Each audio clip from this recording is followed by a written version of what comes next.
Okay, let's unpack this. $15 billion. That's what they're projecting for Nigeria's social media skit scene next year. Wow. Yeah, and a big slice of that, prank content. It's kind of wild when you think about A it. huge number. Or think about that awful swatting prank. Just devastating. An innocent person died, and the prankster, 20 years in prison. Chilling. Absolutely chilling. It really grounds the conversation, doesn't it? It really does. And look, you've definitely seen these prank videos. They pop up everywhere. Some make you laugh, maybe. Some are funny. Others might make you kind of, Or or just confused. So today, we're not just scrolling past. We're doing a deep dive. We've got this comprehensive report, The Rise of Prank Content on Social Media, Impact and Implications. Right. And our mission really is to get underneath it all. What are the upsides people talk about? What are the very real downsides? The legal stuff, too. Exactly. The legal tightropes, the ethical questions, how it messes with people's heads, Yeah. and its overall effect on things. Yeah, how it's shaping the online world. Right. So let's get into it. This is where we really try to understand what's actually going on. And it's interesting. The report connects this surge partly to what it calls digital platform capitalism. Okay, what does that mean exactly? Well, basically how these platforms are built. They thrive on engagement, on what goes viral. Right, clicks and views. Yeah. And that kind of environment, it really pushes creators to make stuff that grabs attention. Sometimes that means pushing boundaries, maybe even into harmful territory. Ah, okay. Competing for eyeballs, basically, and the money that comes with it. Exactly. Monetization is a huge driver. But the report does acknowledge the entertainment factor, right? Yeah. People do find them funny, that surprise element. Oh, absolutely. It highlights the humor, the way it can, provide a laugh, break the monotony. And that Nigerian study you mentioned earlier, it wasn't just about views. It was about young creators genuinely trying to bring joy. Yes, and earning a living while doing it. It's become a real creative industry for many. That $15 billion figure certainly backs that up. It's not just kids messing around anymore. Not at all. And there's a creative side the report points out, too. Some of these setups are really elaborate. Like with special effects and stuff? Yeah, special effects, complex planning. Creators are developing actual skills, video production, editing, even acting in a way. A kind of digital performance art. You could say that. Yeah. And it builds community, apparently. How so? Well, think about viral challenges, right? Shared hashtags, people commenting, doing duets, making their own versions. Okay, so it's interactive. It creates a shared experience, kind of. Exactly. And then there's the economic side we touched on. Ads, sponsorships, donations.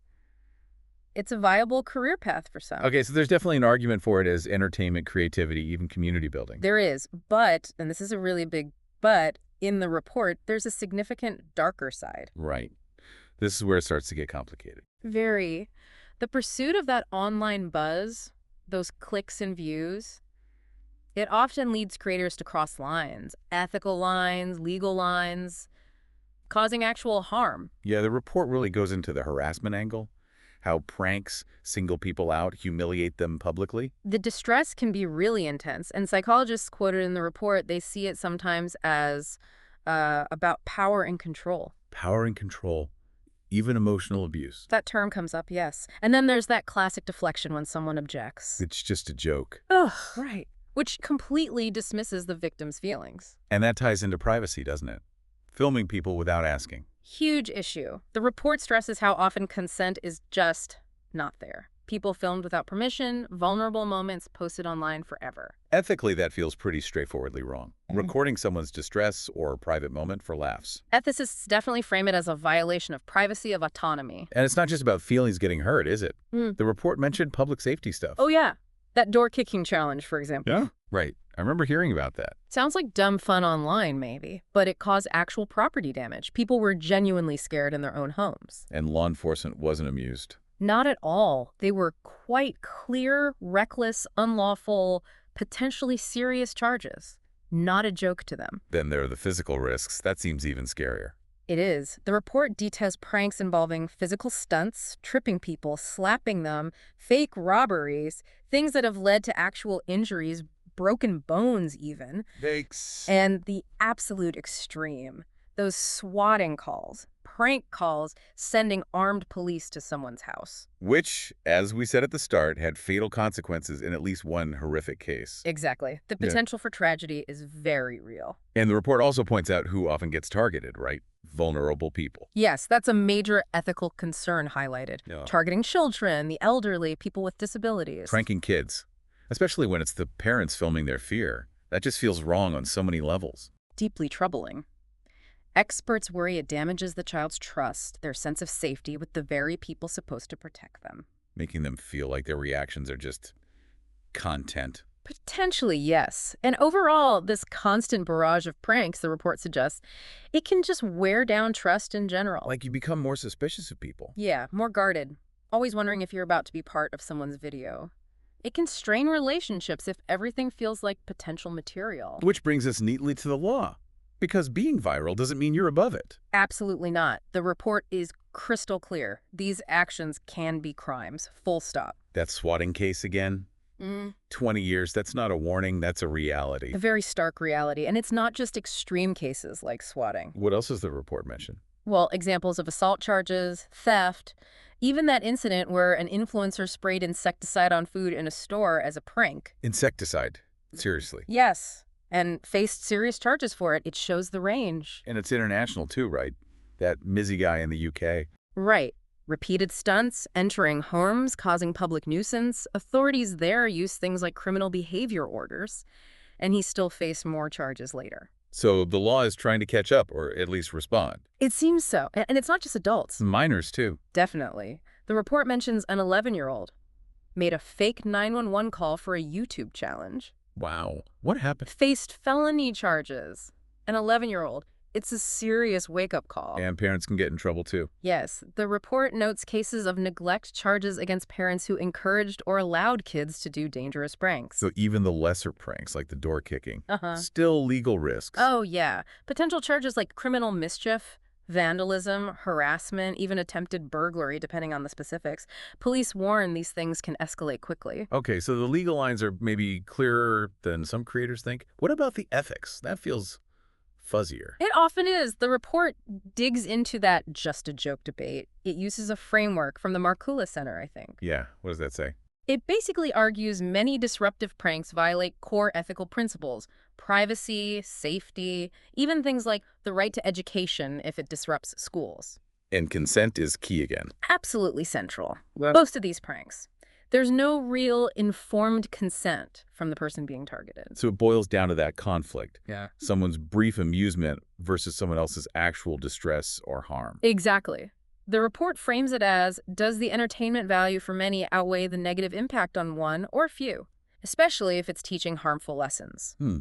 Like normalizing bad behavior. Potentially. There's also an argument in the report about virtue, about whether profiting from disrespect or causing distress encourages negative character traits in society. It's a deep point. Yeah. And the just a joke defense gets taken apart too. Pretty thoroughly. Psychologists in the report point out that pranks can trigger real trauma, dismissing someone's pain as them being too sensitive. That's basically gaslighting, isn't it? That term is used, yes. It's seen as unethical. People have a right not to be pranked.